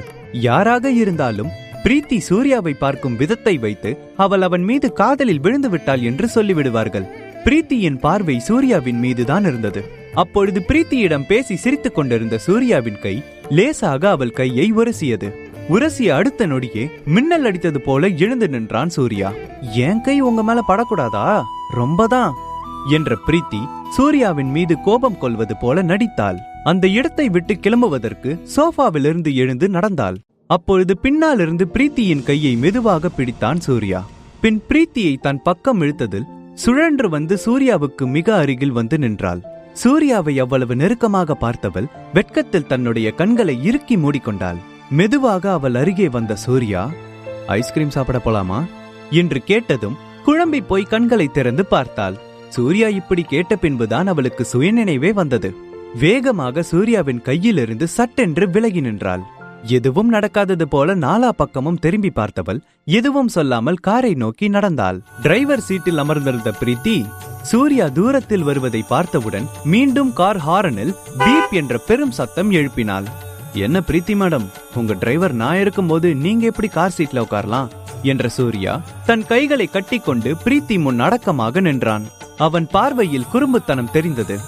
இன்னைக்கு இந்த டிரைவர் சீட் என்னோடது, கமான் பக்கிள் அப் என்று பிரீத்தி கூறிக்கொண்டே தன் பக்கத்து சீட்டை லேசாக தூசி தட்டி விட்டாள். அப்படியே ஆகட்டும் மேடம் என்ற சூர்யா சிரித்துக்கொண்டே அவளுக்கு வணக்கம் வைத்தான். ஆனா ஒரு கண்டிஷன், நான் சொல்ற இடத்துக்கு தான் நீ போகணும் என்றவன் கூகுள் நேவிகேஷனை ஆன் செய்தான். அவன் போட்டிருந்த டெஸ்டினேஷனை உற்று பார்த்தாள் பிரீத்தி. அவள் பார்ப்பதற்குள் சூர்யா கூகுள் நேவிகேஷனை ஆஃப் செய்து விட்டான். இது சரிப்பட்டு வராது, கீழே இறங்கு. இந்த ஊர்லயே பெஸ்ட் ஐஸ்கிரீம் எங்க விக்குதுன்னு எனக்கு தெரியும், அங்க போலாம். ஆனா அந்த இடத்த நான் உனக்கு சொல்ல மாட்டேன், அது சர்ப்ரைஸ். சூர்யா சிறிது நாளாகவே பல சர்ப்ரைஸ்களை அவளுக்கு கொடுத்து விட்டான். இப்பொழுது இன்னும் ஒரு சர்ப்ரைஸ் இருக்கிறது என்று அவன் கூறியது பிரீத்திக்கு உள்ளுக்குள் லேசாக ஏதோ ஒரு வித சந்தோஷத்தை கொடுத்தது. அவனையே பிரமித்து போய் பார்த்து கொண்டிருந்தாள் பிரீத்தி. இந்த 3 நாட்களில் நடந்த பல பிரச்சனைகளில் பிரீத்தி சரியாக தூங்கவே இல்லை. அதனால் இன்று காரில் சென்று கொண்டிருக்கும் பொழுது லேசாக கண்மூடி தூங்க ஆரம்பித்தாள். அவர்கள் சேர வேண்டிய இடமும் வந்துவிட்டது. ஆனால் பிரீத்தி ஆழ்ந்து தூங்கிக் கொண்டிருந்தாள். ஆழ்ந்த உறக்கத்திலிருந்து பிரீத்தியை எழுப்ப வேண்டாம் என்று நினைத்த சூர்யா அவள் அருகிலேயே காரில் சிறிது நேரம் அமர்ந்தான். பின் தன்னுடைய செல்போனை எடுத்து அட்வொகேட் வாசுதேவனுக்கு கால் செய்தான். அங்கிள், எனக்கு ஒரு பிளேஸ் நைட் ஃபுல்லா ரெண்டுக்கு வேணும் என்று அவன் இருக்கும் இடத்தை கூறினான். அட்வொகேட் வாசுதேவன் எப்பொழுதும் போல, அத உன் பேர்லயே சொந்தமா வாங்கிறவா என கேட்க, சொன்னதை மட்டும் செய்யுங்க என்று சிரித்துக்கொண்டே போனை கட் செய்து விட்டான் சூர்யா. நீண்ட நாட்களுக்கு பிறகு சூர்யா சந்தோஷமாக பேசியது அவருக்கு நிம்மதியாக இருந்தது. காரின் வெளியே நின்று கொண்டிருந்த சூர்யா பிரீத்தியை நோக்கி நடந்து வந்தான். பிரீத்தி தூங்கிக் கொண்டிருந்த அழகை ரசிக்க ஆரம்பித்தான். தூங்கும் பொழுது ஒரு குழந்தையை போல அவள் முகம் இருந்தது. நெற்றியிலிருந்து விழுந்த அவளது கூந்தல் பாதி முகத்தை மறைத்துக் கொண்டிருந்தது. பிரீத்தியின் கன்னங்களை தொடாமல் மெதுவாக அந்த கூந்தலை அவள் முகத்திலிருந்து விலக்கினான். அப்பொழுது பிரீத்தி முழித்துக் கொள்ள சட்டென்று பிரீத்தியின் கூந்தலிலிருந்து அவன் கையை எடுத்தான். என்ன செய்வது என்று தெரியாமல் கூச்சத்தால் நெளிந்து கொண்டே அவள் முகத்தை பார்க்காமல் வேகமாக திரும்பி நின்றான். சூர்யா, என்னாச்சு? வண்டி ஏன் இங்க நிக்குது? பின்பு பிரீத்தி சர்வ சாதாரணமாக பேசியதை கேட்ட பின்புதான் சூர்யாவுக்கு மூச்சே வந்தது. நல்ல வேளை பிரீத்தி கவனிக்கவில்லை என்று பெருமூச்சு விட்டான். பின் வேகமாக அவளை பார்த்து திரும்பியவன், அப்படியே இரு பிரீத்தி, கண்ணை மூடிட்டு மெதுவா காரை விட்டு இறங்கி வா, கண்ணை மட்டும் திறக்கவே கூடாது, ஒரு சர்ப்ரைஸ் இருக்கு என்ற சூர்யா பிரீத்தியின் கண்களை தன் கைகளால் மூடிக்கொண்டான். எங்க வந்திருக்கோன்னு சொல்லு சூர்யா, எவ்வளவு நேரம் கண்ணை மூடிட்டே இருக்கிறது என்று பிரீத்தியின் கேள்விக்கு எந்த பதிலும் கூறாமல் மெதுவாக தன் கைகளை அவள் கண்களிலிருந்து விலக்கினான். மலை உச்சியில் உள்ள ஒரு கேஃபேவிற்கு சூர்யா அழைத்து வந்திருந்தான். அந்த இடத்தை பார்த்ததும் பிரீத்தியின் கண்களிலிருந்து கண்ணீர் தானாக வடியத் தொடங்கியது.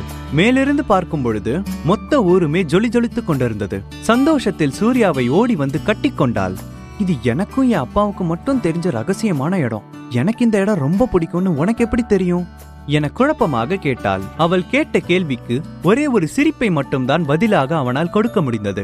பின் எதையும் பேச வேண்டாம், அமைதியாக என்னுடன் வா என்றான் சூர்யா. எப்பொழுதும் கூட்டமாக இருக்கும் இந்த கேஃபே இன்று ஆளே இல்லாமல் இருந்தது. அதை கவனித்த பிரீத்தி ஏதோ வித்தியாசமாக இருக்கிறது என்று சூர்யாவிடம் கூறினாள்.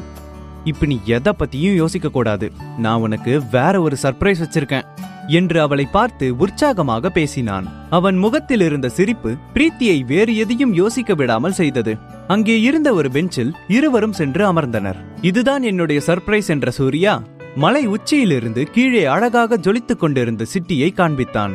இதை கேட்டதும் பிரீத்திக்கு சிரிப்பாக இருந்தது. இதைத்தான் நான் அடிக்கடி பார்த்திருக்கிறேனே என்பது போல அவனை பார்த்து சிரித்தாள். வெயிட், நீ இங்க அடிக்கடி வந்திருக்கிறன்னு எனக்கு தெரியும், இந்த இடத்த அடிக்கடி பார்த்திருக்கிறன்னு தெரியும். ஆனா நீ ஒன்னு நோட் பண்ண மறந்துட்ட பிரீத்தி, இங்க இருந்து கீழே தெரியுற அந்த ஊரை பாரு, எவ்வளவு அழகா அமைதியா பிரம்மாண்டமா தெரியுது. ஆனா அதுக்குள்ள பல பிரச்சனை ஒளிஞ்சிருக்கு. இந்த மாதிரி தூரத்துல இருந்து பார்க்கும் போதெல்லாம் நம்ம கண்ணுக்கு அந்த பிரச்சனை தெரியாது.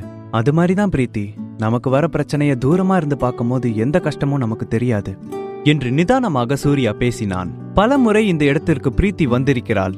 ஆனால் இந்த இடத்தில் அவள் இப்படி ஒரு கோணத்தில் யோசித்ததே இல்லை. சூர்யாவை காதலுடன் திரும்பி பார்த்தாள்.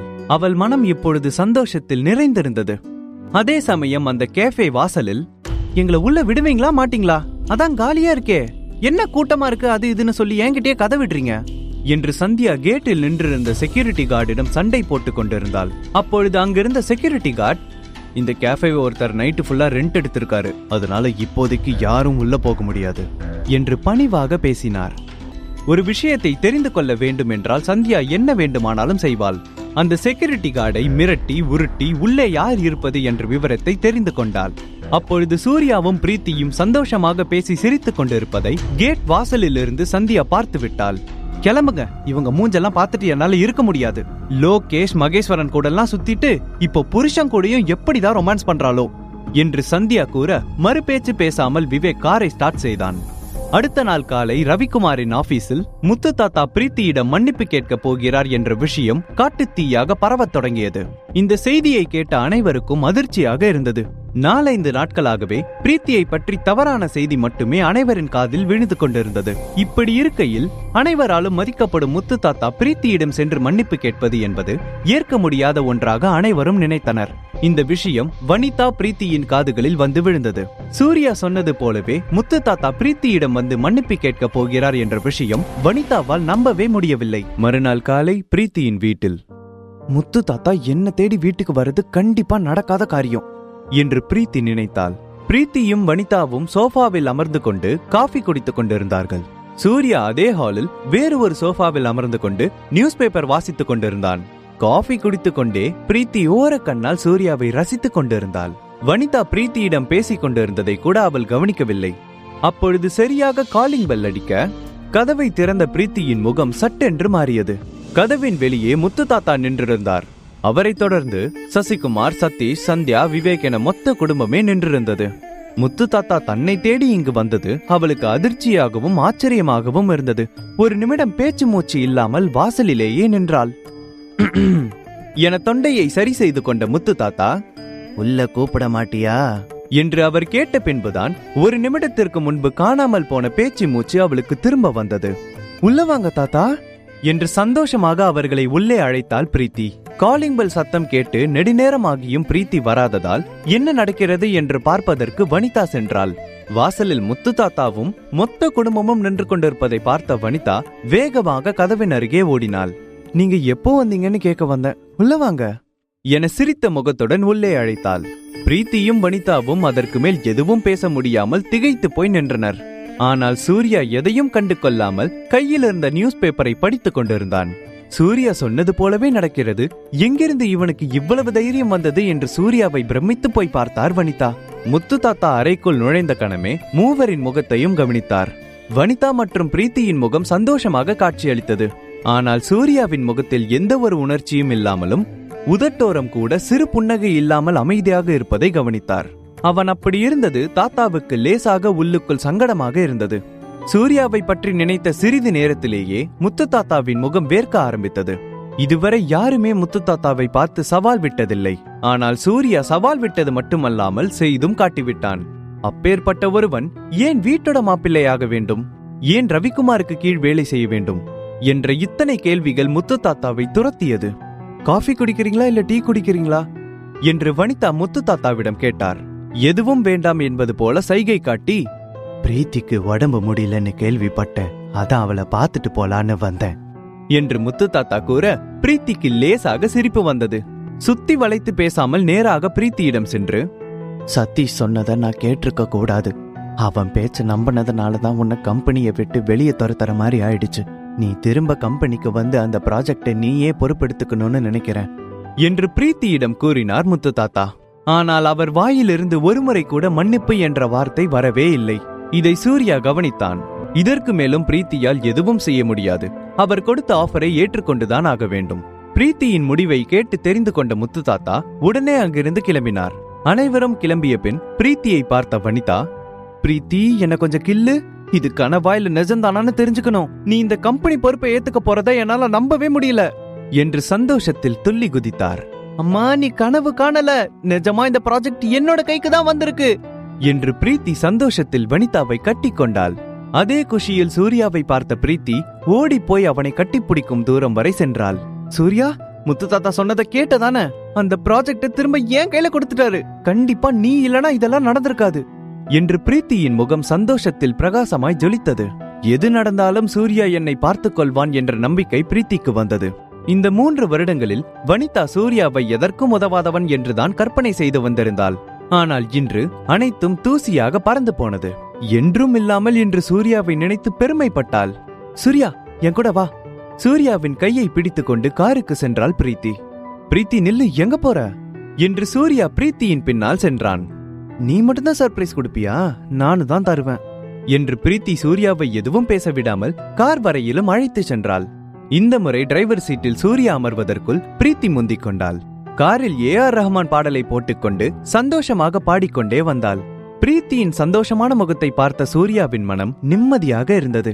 காரை ஒரு பெரிய மரத்தின் கீழே நிறுத்தினாள் பிரீத்தி. சுத்திலும் பெரிதாக கடைகள் எதுவும் இல்லை. காரை நிறுத்திய பிரீத்தி அங்கே யாரையோ தேடிக்கொண்டிருந்தாள். யாரை தேடுகிறாள் என்று சூர்யா கேட்டுக்கொண்டே அவள் பின்னாடி சென்று கொண்டிருந்தான். கண்டுபிடிச்சிட்டேன் என்றவள் தூரத்தில் சைக்கிளில் டீ விற்று கொண்டிருந்த ஒருத்தரை காண்பித்தாள். யார் அது என்று குழப்பத்தோடு சூர்யா பிரீத்தியை பார்த்தான். என்னோட இன்னொரு ஃபேவரட் பிளேஸ் இதுதான். அந்த தாத்தா போடுற சுக்கு காஃபி அவ்வளோ டேஸ்டா இருக்கும், சீக்கிரம் வா என்று துள்ளி குதித்து கொண்டு ஓடினாள். பின் சூர்யாவை திரும்பி பார்த்த பிரீத்தி, இதையும் தாண்டி எனக்கு இன்னொரு ஃபேவரட் பிளேஸ் இருக்கு, அதை நான் நேரம் வரும்போது சொல்றேன் என்ற பிரீத்தி மெதுவாக சூர்யாவை பார்த்து சிரித்தாள். 2 நாட்களுக்கு பின் ஆர்எஸ்பி குரூப் டூரிசம் ப்ராஜெக்ட் முழுமையாக பிரீத்தியின் பொறுப்பில் வந்தது. அதை கொண்டாடும் விதத்தில் முத்து தாத்தா பெரிய பார்ட்டி ஒன்றை KK ரெசார்ட்டில் ஏற்பாடு செய்தார். அந்த பார்ட்டிக்கு ஊரில் உள்ள அனைத்து விஐபிகளையும் இன்வைட் செய்திருந்தார். பார்ட்டியில் சதீஷின் முகம் ஈ அடித்தது போல இருந்தது.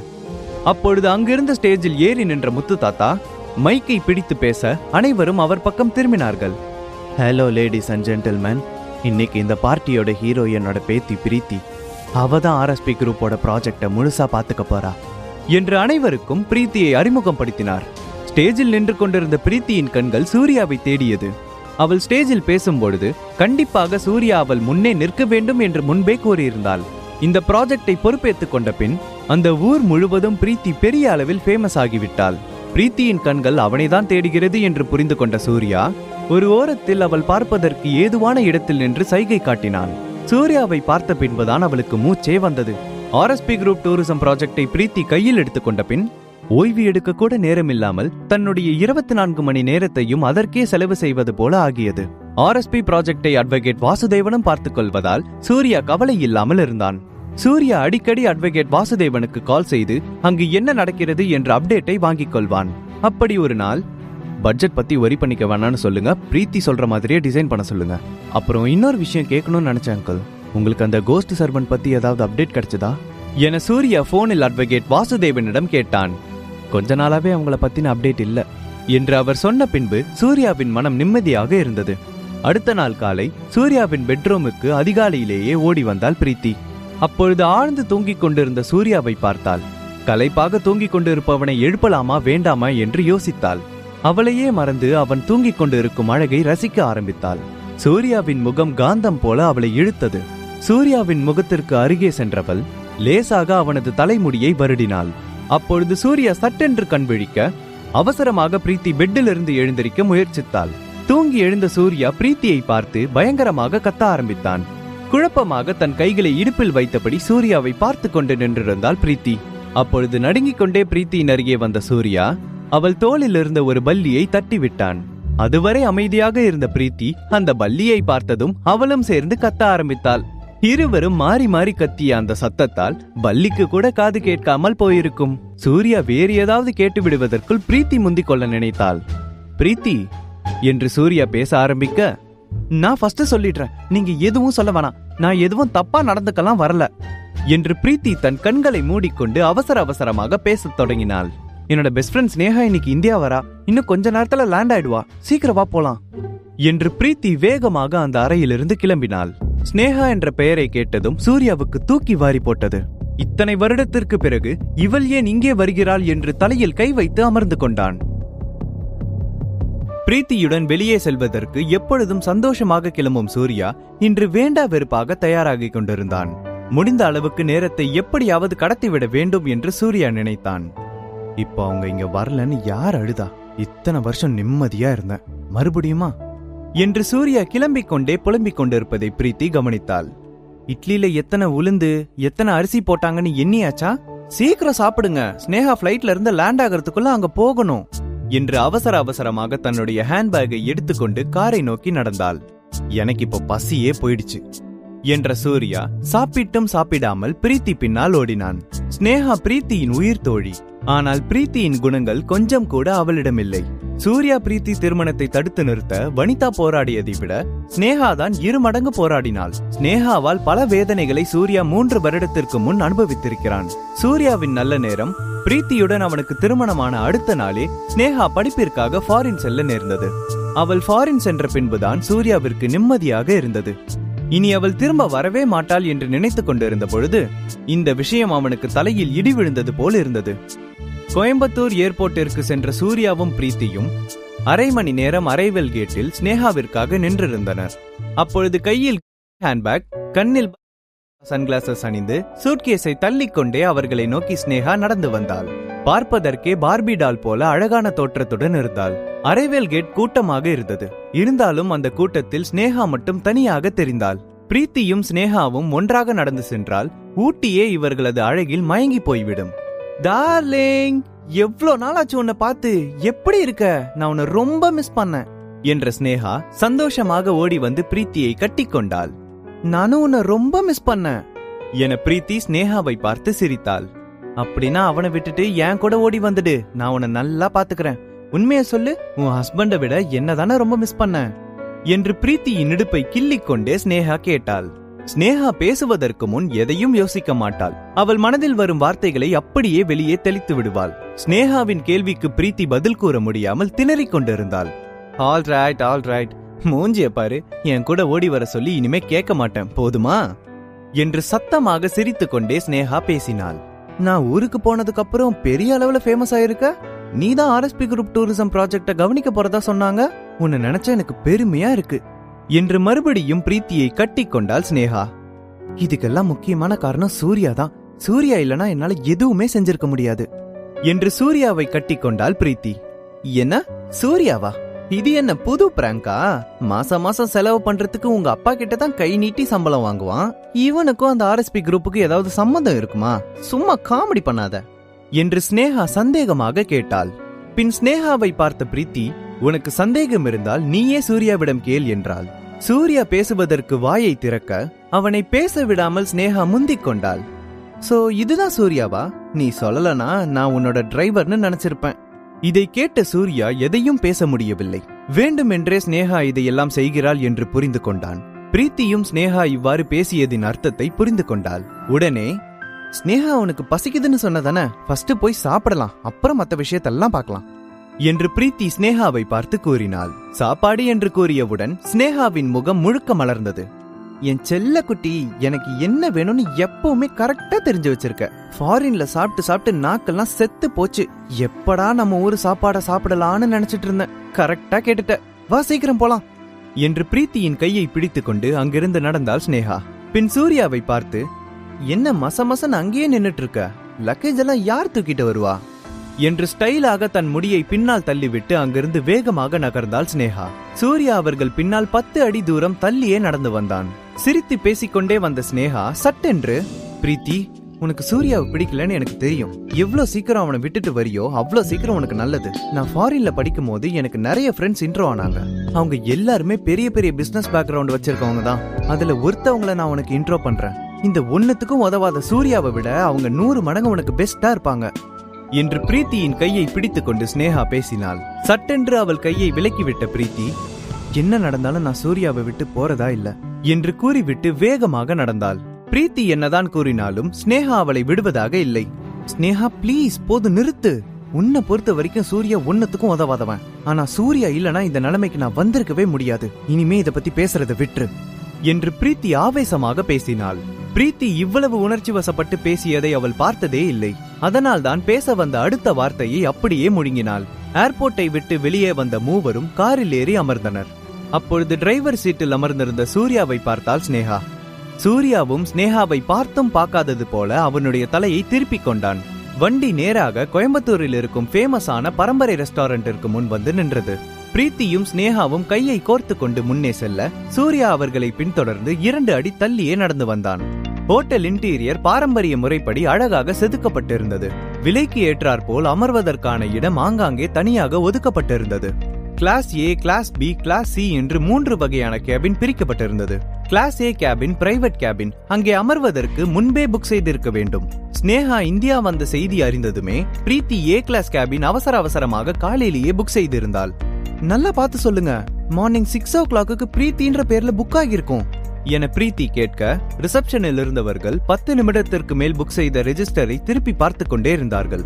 அப்பொழுது அங்கு அதே ரெஸ்டாரண்டில் வேலை பார்க்கும் ஒருத்தர் வந்தார். வெரி சாரி மேம், நான் தான் இந்த ஹோட்டலோட மேனேஜர். ப்ரீ பேமெண்ட் நீங்க பண்ணாததுனால அர்ஜென்ட்டா வேற ஒருத்தர் புக் பண்ணணும்னு சொல்லும்போது நாங்க அதை மாத்தி கொடுக்கற மாதிரி ஆயிடுச்சு. ரொம்ப சாரி மேடம் என்று பிரீத்தியுடன் பணிவான குரலில் மன்னிப்பு கேட்டார். நாங்க புக் பண்ணோமா இல்லையா?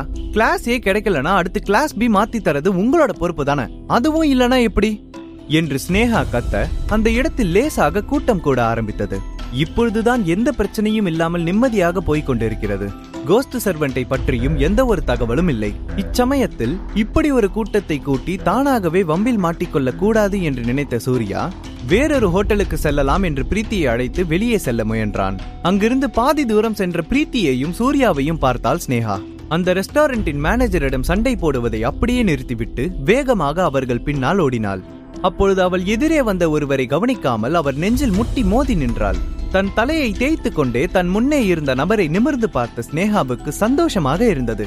அந்த ரெஸ்டாரண்டில் சுற்றி இருந்த அனைவரும் ஸ்னேகா முன் இருந்த நபரை பார்த்து நடுங்க ஆரம்பித்தனர். முழு கதையையும் கேட்டு மகிழ பாக்கெட் FM ஆப்பை டவுன்லோட் செய்யுங்கள். லிங்க் டிஸ்கிரிப்ஷனில் கொடுக்கப்பட்டுள்ளது.